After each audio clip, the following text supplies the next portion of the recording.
salaamaaleykum mbokku internet yi ñu ngi leen di nuyu di leen jaajëfal ci seen kóolute seen chaîne Arc-Prod TV tey nag ñu ngi fii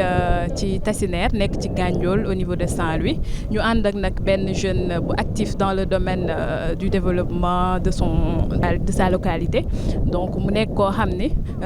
yëngu na torop ci wàllu suqali goxam ñu jox ko kàddu gi mu nuyoo ak ñun ça va yaa ngi si jàmm ba.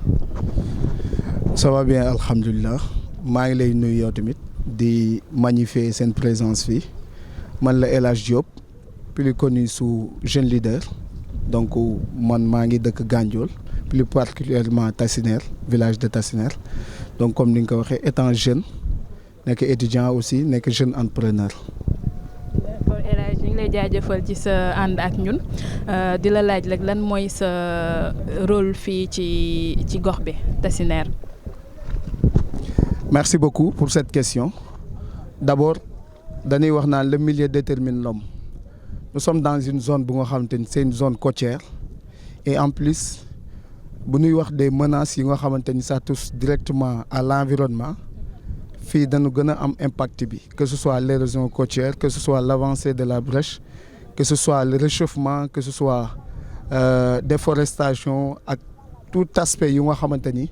dina am impact direct par rapport à la vie des personnes par rapport à l'environnement l'économie et la société donc loolu moo ñu poussé davantage ba en dehors de nos études étant communicants et informaticiens de formation notre engagement communautaire ñu ngi ko visé depuis 2014 sur ce qu'on appelle comme on le dit quand on parle de développement durable on fait allusion aux 3 dimensions la dimension sociale la dimension environnementale et la dimension économique. On s'est dit qu'on peut s'investir davantage, beaucoup même, et ça ne demande pas beaucoup de coûts ou beaucoup d'énergie dans l'environnement. C'est pour cela qu'on s'est focalisé sur la dimension environnementale. En faisant quoi? En faisant faire sortir les atouts par rapport aux aspects environnementaux à Gandiol. Parmi ces atouts aussi, on pourrait dire qu'il y a des contraintes et des impacts négatifs qu'on a yu nga xam te ni dund nañ ko fii durant ces 10 dernières années ou ces 20 dernières années ça nous a poussé davantage d'avoir des initiatives amener des solutions par rapport à ces problèmes mais aussi jéem a consolider li nga xamante ni amoon nañ ko comme atout en dehors de cela aussi notre engagement dañ ko def vis-à-vis aux jeunes sur les dynamiques des jeunes les initiatives des jeunes l'organisation des jeunes on a des initiatives chaque année et sur ce aussi xam naa ne bu ñu gënee sore dinañ gën a développer davantage sur notre engagement communautaire. D'accord waaw El Hadj ci loolu sax lay rebondir par rapport ak seen association yi ndax am ngeen fi ay association et regroupement de jeunes qui œuvrent dans ça ñi nga xam ne ñu ngi lay accompagner dans ton travail. Merci beaucoup je pense que parfois dañ naan la jeunesse est passive ou inactive. Par rapport ak Gandiol quoi qu'on puisse dire am na ay dynamique yu dynamique pourquoi am na ay dynamique yu dynamique vous ne verrez jamais un village que bu ngeen dul fekk association de jeunes je dirais pas association de jeunes par rapport aux AIC associations sportives et culturelles mais d'autres associations yu nga xam à but non lucratif ba pare di participer sur le développement de leur localité prenons l'exemple de Tassinère on en a assez man rek je suis le président de l'association des jeunes de Sine pour le développement de Gandiol bu nga xam ça a été créé en 2017 association boobu noonu participer na beaucoup parce que bu nee zone côtière souvent day am li nga xamante ni moom mooy mbalit yi ñëw ci tefes gi du à chaque fois ci Gandiol lay tukkee parce que alhamdulilah à Tassinère on a un système de ramassage bu nga xamante ni chaque maison am nañ fa benn poubelle. kër yi si poubelle yi nañuy tuure poubelle yi am na ay charrettes yu koy ramasser di ko yóbbu si dépotoir villageois bi à un moment donné mu am ay camions yu ko ramasser ñu yóbbu ko si CET centre d'enfouissement technique bi nekk ak Gandon pour que au moins ñu am benn environnement bu sain pour mën a faciliter le développement socio-économique de cette localité. association yooyu noonu dañ daan def nettoyage si plage bi di def reboisement boo xoolee bande filao yi nekk si berge wu Tassinère bépp l'association moo ko fi def bii mooy témoin moom mooy bi ñu def daaw moo gën a néew par rapport ak yi ñu doon reboiser ça fait 5 ans bi ñu leen di reboiser c'était à 46 centimètres sur ces 46 centimètres actuellement ces filao ça tourne autour de 7 à 8 mètres de longueur donc am na impact parce que ça fait de telle sorte que berge bi gën a yaatu parce que seen racines yi day fixer le sable mën a fee éradiquer li nga xamante ni moom mooy érosion éolienne ak érosion bi nga xamante ni mooy avancement wu géej gi demeetul noonu par rapport ak zone yi ñu rebasé donc nettoyage bi tax na ba plage bi gën a set reboisement bi maintenir dune de sable bi gën a agrandir plage bi ngir mu gën a propice pour l'épanouissement mais aussi des journées de sensibilisation defoon nañ fi des journées culturelles yu nga xamante ni ay initiative la saa su ne dañ koy jéem a def pour apporter quelque chose par rapport au développement. mu nekk liggéey bu am solo boo xam ne franchement c'est à saluer étant jeune nga dëkk fii nii natif de Gandiol de Tassinère nga am initiative boobu étant le président comme ni nga waxee loolu am solo la léegi par rapport aussi ak réchauffement climatique bi avancée de la mer tout ça est-ce que tourisme bi par rapport ak impact bi mu am léegi nii est-ce que toujours touristes yi ñi ngi ñëw comme à l'époque wala dañu wàññeeku carrément. Ok, merci beaucoup. Je pense que bu ñuy wax tourisme au Sénégal boo nee Saint-Louis kenn du ko dindi boo nee Saint-Louis ni Cap Skirring Île de Saloum ni Mbour la Petite Côte Mbour et Saly dans sa globalité moo nekk site touristique yi nga xam ñoo gën a attractif au Sénégal Saint-Louis quoi qu'on puisse dire ces 5 dernières années tourisme bi demeetul noonu li ko favoriser davantage mënoon nañu wax corona bi joué na ci benn certes mais l'environnement n'est plus propice par rapport au tourisme. Je prends un exemple ici à Gandiol il y avait 2 campements yu nga xamante ni amoon nañ capacité 200 à 300 personnes léegi campements yooyu ils étaient ce qu'on appelle là-bas au niveau de la Langue de Barbarie mais ak brèche bi nga xamante ni mettre nañ ko en place 2003 2004 avant cette brèche bi dem ba occuper espace boobu ñoom ñu mujj déplacé wu dem fële yokku na tax ba liggéey yi nga xamante ni daan na favorable pour que tourisme bi ñëw demeetul noonu lu mel na la Langue de Barbarie dafa nekkoon benn genre configuration naturelle bu nga xamante ni ça attirait les touristes parce que y a les dunes de sable il y a les filaos il y a les oiseaux il y a les tortues il y avait beaucoup d'aspects yu nga xamante ni c'était des aspects yu doon favoriser l'attraction de cette site de telle sorte que ce qu'on appelle le marketing territorial, on n'avait pas besoin de mettre beaucoup de choses pour pouvoir vendre Gandiol dans sa globalité. Mais il y avait des touristes qui se présentaient ici et qui prenaient des photos, des vidéos et qui faisaient des hashtags. Cela facilitait ce qu'on appelle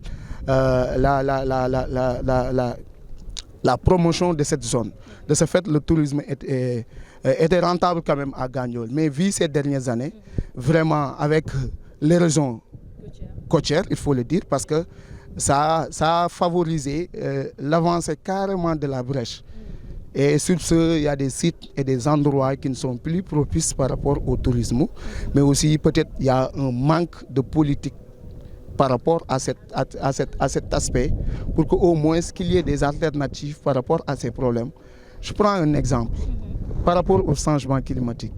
en dehors de reboiser et de sensibiliser notre côte qui est Tassinère, on a un projet de 3 ans. Ce projet, ça vise ce qu'on appelle l'éducation environnementale au niveau... Parce qu'à Gandiol, il y a 27 écoles primaires. Sur ces 27 écoles primaires, on s'est dit que chaque année, on va prendre 10 écoles, on va reboiser, on va sensibiliser, on va faire des causeries, on va faire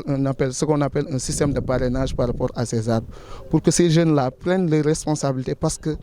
demain, ça sera plus dur, ça sera plus difficile. Sur ce, c'est dès maintenant que ces petits-là,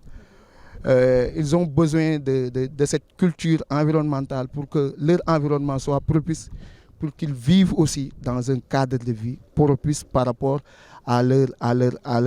vision, par rapport au monde de demain que nous voulons être.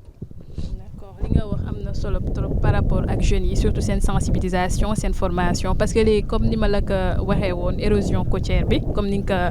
ko préciser indi na lu bëri ay njeexital yoo xam ne xamoo fu mu yem. Donc par rapport à ça sax damay ñëw ci conséquence su ouverture de la brèche par rapport à la transformation des produits locaux, parce que bi ma ñëwee gis naa jigéen ñi suñu yaay yi nekk ci tefes bi di liggéey foofu noonu def transformation produits halieutiques. Léegi dama bëggoon a xam lan mooy conséquence réellement par rapport à ça ci ouverture de la brèche bi seen liggéey. Effectivement xam nga parfois dañuy jàpp ni lii mooy solution fekk na solution bi après loraange gi muy indi moo bëri, parce que de hivernage 2003-2004 dafa demoon ba déborder à Saint-Louis ñu jàpp ni benn solution moo am nanu bëtt diggante géej gi ak dex gi pour mën a évacuer ndox mi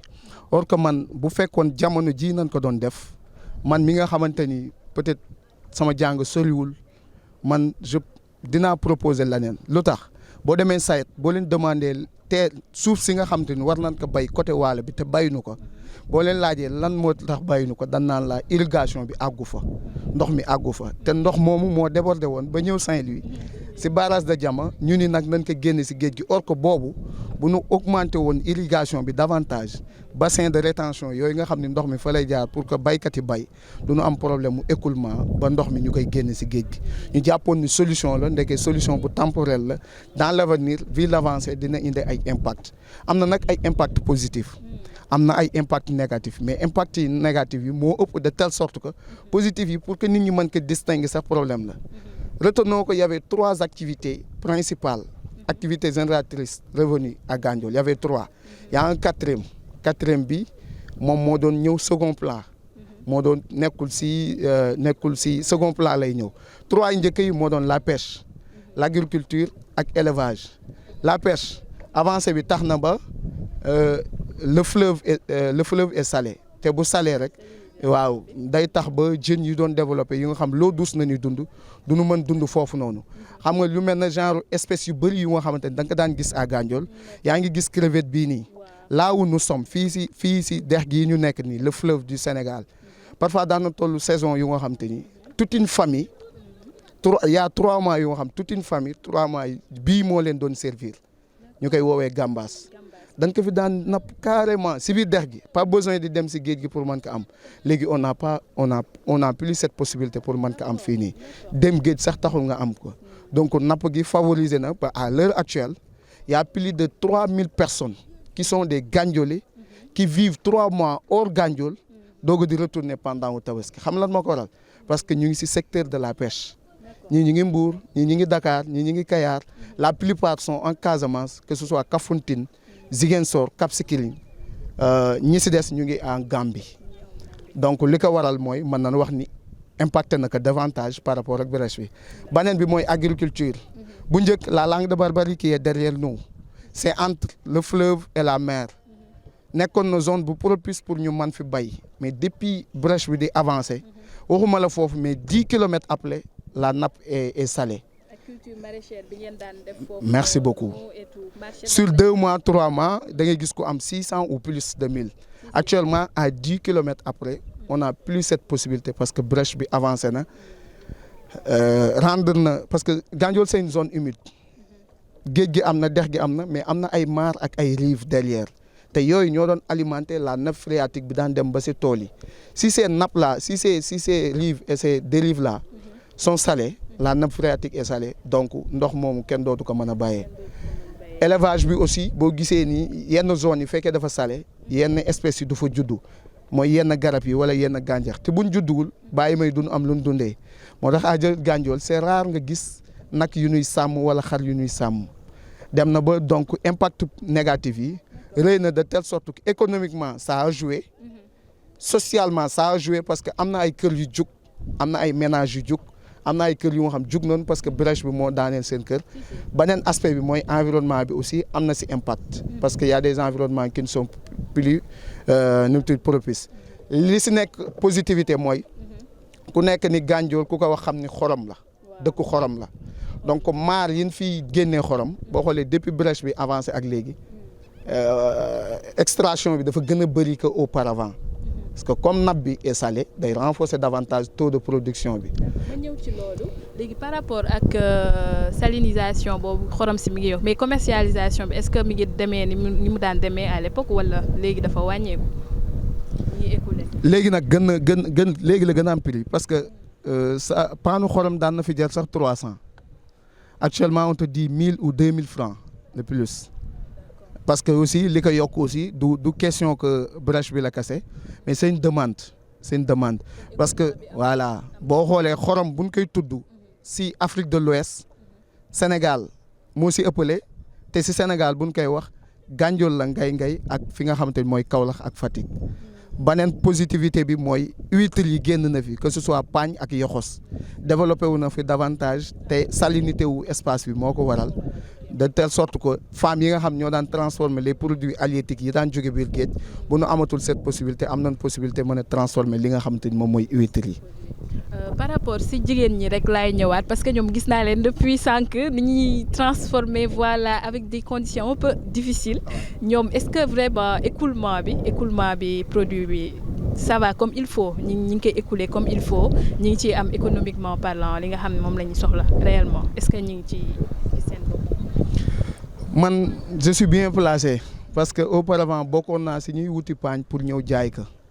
wala ñëw defar ko après jaay ko donc d'une part am na ñu si gis seen bopp mais les conditions ne sont pas favorables parce que boo xoolee nga xëy suba ba ngoon parfois ñoom comme jàngunu ni ñuy mën a calculer parfois bu ñu jëndee paan bis 2000 jaay si 3000 pour ñoom gagné nañu or que def nañ si mat def nañ si seen temps saxaar bi dugg na leen jënd nañu ataaya que foofu noonu elles ont passé toute une journée là-bas d'une part mën nga wax ni activité la bu nu mën a yoree seen bopp mais rentabilité bi mu war a am carrément amu ko li ko waral mooy produit bi parfois ñu stocké ko du ñu am kun ko jaay parfois aussi pour ñu jënd ko si ñi koy jaay problème lay doon parce que boo amul fonds de financement booy rouler fonds de roulement booy rouler parfois produit bi day taxaw nga bëgg ko jënd ngir transformer ko ngir mën ko jaayaat tu n'as pas cette possibilité wala quantité bu ndaw ngay jënd te boo jëndee quantité bu ndaw li ngi temps bi nga siy def pour togg ko moom ngay jël pour décortiquer ko ubbi coquillage bi pour après nga weer ko mu wow nga war ko emballé war ko mën a jaay affaire yooyu yëpp ça prend beaucoup de temps de telle sorte que pour dire vrai ñi si gis seen bopp mën nga leen wàññee te tamit ñi si gis seen bopp juste maintien lay doon mais nekkul lu nga xamante ni activité la bu leen génn mais je te dis quelque chose amul benn liggéey bu nekk Gandiol te amul ay jigéen yu si liggéey même biir ndox mi am na ay jigéen yuy dugg di génne paañ bi jóge fi dem togg ko xolli ko weer ko jaay ko processus bi dès la pêche bi si transformation bi si commercialisation bi ñetti étapes yëpp ñu ngi si parfois loolu si ngay mën a nekk mun si génn mais sa wér-gu-yaram du ko fekkee donc elles ont besoin carrément d'accompagnement que ce soit techniquement que ce soit sur le plan des matériels sur le plan du financement d'accompagnement le marketing